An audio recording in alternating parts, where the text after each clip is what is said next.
Hello and welcome to another episode of Ask PB, where we discuss topics that matter to you. Today, we are going to talk about something that matters to every bike owner: two wheeler insurance.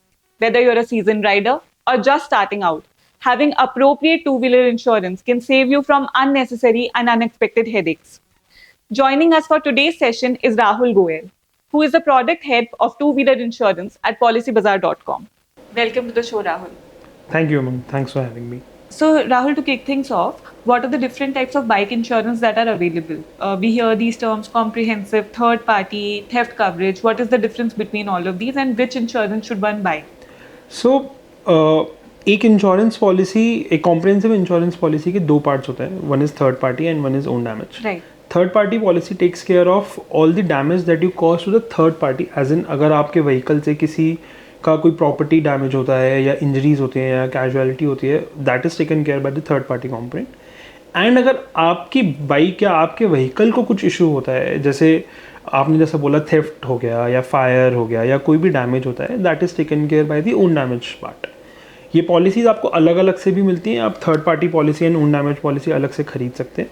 But third party policy is mandatory by law. You have to have a valid third party policy.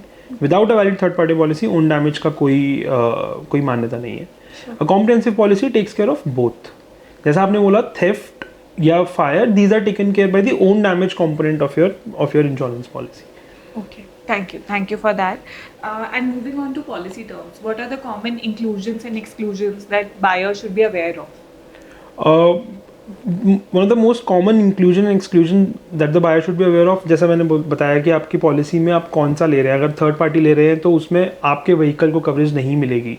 So that is a very common mistake जो buyers करते हैं. Because होता क्या है कि उनको नहीं एहसास होता कि पॉलिसी में there is a difference, and वो एक थर्ड पार्टी पॉलिसी ले लेते हैं. एंड इन केस अगर उनकी बाइक को कुछ भी इशू होता है या थेफ्ट या फायर कुछ भी होता है, तो वो उनकी थर्ड पार्टी पॉलिसी में नहीं कवर होता. तो that is one of the basic mistake जो मैक्सिमम यूजर्स करते हैं. Right. उसके अलावा we have a lot of other add ons जो हमें देखना चाहिए इन टर्म्स ऑफ इंक्लूजन्स. जैसे zero dep is the most common add on. जैसे ही आप बाइक को लेके आते हैं, देर आर सर्टेन पार्ट्स जिनका अलग अलग टाइम पे डिप्रिसिएशन होता है, and those are not covered in your normal own damage या comprehensive policy. So zero depreciation is a cover जो आपको लेना चाहिए as part of an inclusion.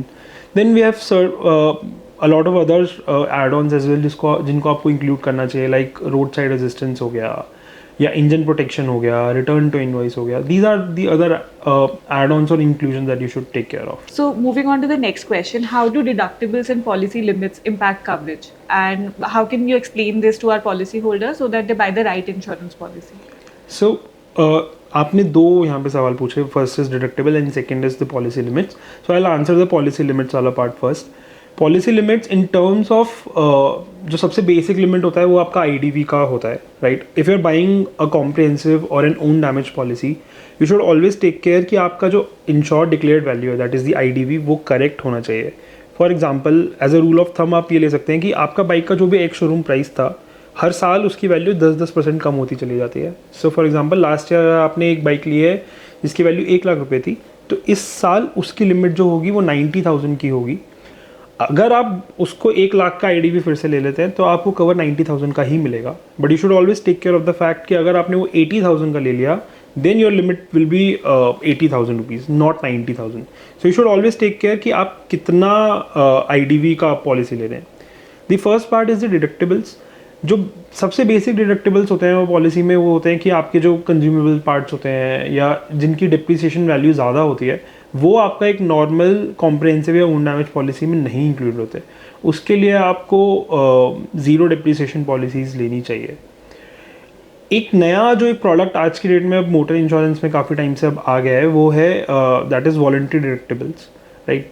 That is basically a copay sort of product.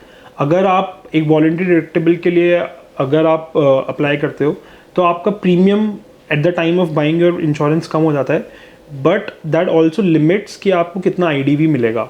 Let's say अगर आपने एक voluntary deductible लिया जिसमें आपको 50 रुपये से प्रीमियम कम हो गया, but that will have an impact on your IDV at the time of your claim. So वो क्लेम भी आपका शायद 1000 रुपये से या 1500 रुपये से, depending on whatever that charges are, उससे कम हो जाएगा. So these are the basics of deductible and policy limits that we should take care of. Thank you so much. You mentioned some consumables while talking about deductibles. Can you tell me what does this usually cover for the better understanding of our viewers? Basically होता क्या है कि जैसे ही आप अपने vehicle को आप बाहर लेके आते हैं, there are parts like glass, your carbon fibres, rubbers, इनकी डिप्रिसिएशन जो होती है वो आपका नॉर्मल इंश्योरेंस में कवर नहीं होता है. सो अगर आपने एक बाइक अपना व्हीकल लिया था 2 साल पहले, so these parts depreciate at a higher rate as compare to the normal आपका बाइक का IDV. तो जब आप नॉर्मल पॉलिसी में क्लेम लेने जाएंगे तो आपका अगर लेट्स से IDV 80,000 का है, बट इन पार्ट्स का डिप्रिसिएशन कॉस्ट की वजह से आपको जो क्लेम मिलेगा वो 80,000 का नहीं मिल पाएगा. That will be lesser than 80,000. To make sure कि आपने जितना IDV लिया है उसी IDV पे आपको 100% आपको क्लेम मिले, उसके लिए इट्स वेरी इंपॉर्टेंट कि आप ये कंज्यूमेबल्स एंड जितने भी डिडक्टिबल्स होते हैं इनको आप अपनी पॉलिसी में कवर करें via zero depreciation policies. Sure, that makes a lot of sense. Thank you. Now, moving on to one of the most important questions for policyholders, how does the claim process work? Can you walk us through it end to end? What are the steps involved?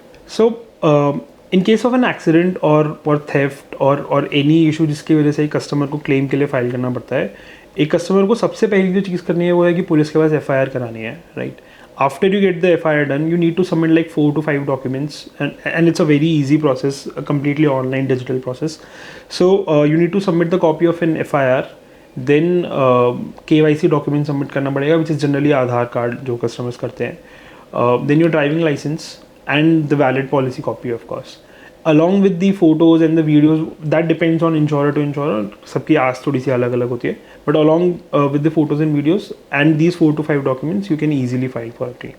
So Rahul, this is a very frequently asked question. एक claim को file करके पूरा process करने में usually कितना time लग जाता है? So as I said कि claim file करना is a very easy process, right? You can do it digitally. But claim को प्रोसेस होने में डिपेंडिंग ऑन इंश्योरर्स 3 से 4 दिन लग सकते हैं, बिकॉज होता क्या है कि जब आप क्लेम फाइल करते हैं देन इंश्योरर्स अपना सर्वेयर भेजता है and then they look at the condition and उसके बेसिस पे क्या उसका एग्जैक्ट अमाउंट क्लेम अमाउंट बनना चाहिए वो अप्रूव करते हैं and then you get the claim process. इसमें एक जो काफ़ी अच्छा प्रोडक्ट कुछ इंश्योरर्स ने निकाला है दैट इज़ स्पॉट क्लेम्स. उसमें ये होता है कि अगर इंश्योरर को लगता है कि it's a minor damage and up to a limit, जैसे for 2-wheeler I think for some insurers it's 10,000 rupees, right. So अगर उनको लगता है कि ये 10,000 रुपये से कम का क्लेम होगा तो वो उसको ऑन द स्पॉट वहीं पे अप्रूव कर देते हैं and then that gets processed like in under a day. So generally 3 से 4 दिन है, बट डिपेंडिंग ऑन कि क्या आपका क्लेम होगा एंड कौन सा इंश्योरर है वो 1 या 2 दिन में भी हो सकता है. Rahul, EVs have become very popular. What should owners of EVs keep in mind while buying bike insurance? EV is like normal vehicle. Concept तो देखिए वही है, right. You should buy a policy जो आपको करेक्ट IDV दे and own damage सब कुछ होना चाहिए. I think one of the major add on जो EV में होना चाहिए that is battery cover, stand alone battery cover. Because अगर आप EVs का कॉस्ट स्ट्रक्चर देखोगे तो there are a lot of EVs जिसमें battery is around 60 to 70% of their overall cost, right. And जो हमारा नॉर्मल इंश्योरेंस होता है उसमें हर बार बैटरी नहीं कवर होती है.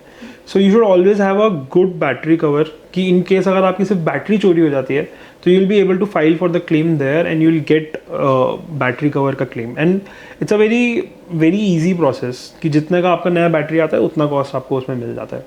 सो you should always have a battery cover. Perfect.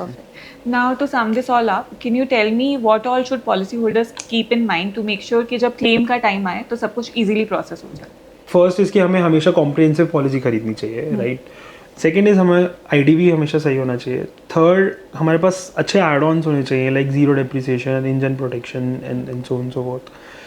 Fourth is कि जब हम इंश्योरर चूज़ कर रहे हो हमें इस चीज़ का ध्यान देना चाहिए कि उसका क्लेम सेटलमेंट रेशो क्या है. लाइक पॉलिसी बाजार में हमारे जितने भी इंश्योरर्स हैं सबका claim settlement ratio 95% and above है, right. You should always take care of that कि इंश्योरर क्लेम सेटल करता भी है नहीं करता है. And fifth and the most important thing is कि जब आप अपना इंश्योरेंस खरीद रहे हो तब मेक श्योर कि every information is correct, right. Information like no claim bonus, आपका पॉलिसी कब खत्म हो रही है, कब से नई पॉलिसी शुरू करनी है, बिकॉज अगर उसमें कुछ गलती हुई तो आपको स्ट्रेट अवे रिजेक्शन मिलता है. So these are the 5 things that I think a customer should take care of. Thank you. That was a very informative session. Now it's time for our audience questions. Sure. So our first question is from Mandeep. He says, what factors affect the premium of a bike insurance policy?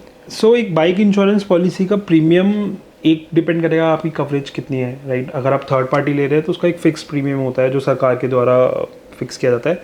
And अगर आप comprehensive ले रहे हैं तो उसमें एक add on जो होगा ओन डैमेज का जो आपका कॉस्ट होगा वो ऐड होगा.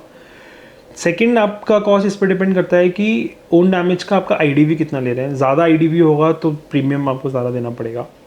थर्ड इज़ कि आपका नो क्लेम बोनस कितना था. अगर आपका नो क्लेम बोनस था, so no claim bonus is like a discount, right. वो आपका, अगर आपके पास नो क्लेम बोनस है तो you should always take care कि वो आपका इस पॉलिसी में लग के आ रहा है, right. It can be up to 50%, which is a huge amount in itself. And fourth and the final कि इंश्योरर्स के अपने डिस्काउंट्स होते हैं, राइट. तो कितना आपको डिस्काउंट इंश्योरर ऑफर कर रहा है, इसके बेसिस पे आपका प्रीमियम डिसाइड हो सकता है. ठीक है, thank you. Mandeep, we hope this answers your question. We have one more question. This one is from Ipshita. This one is also around no claims bonus. She says, how does a no claim bonus work in bike insurance? So no claim bonus is basically एक bonus है जो insurers ने customer को दिया है, right. So let's say you have been a very good customer, आपने कोई claim नहीं लिया है, कोई एक्सीडेंट नहीं हुआ है, you have been renewing your policy at a very timely manner, expire होने से पहले आप हमेशा ले रहे हैं. तो इंश्योरेंस ऐसे कस्टमर्स को रिवॉर्ड करता है in the form of a no claim bonus.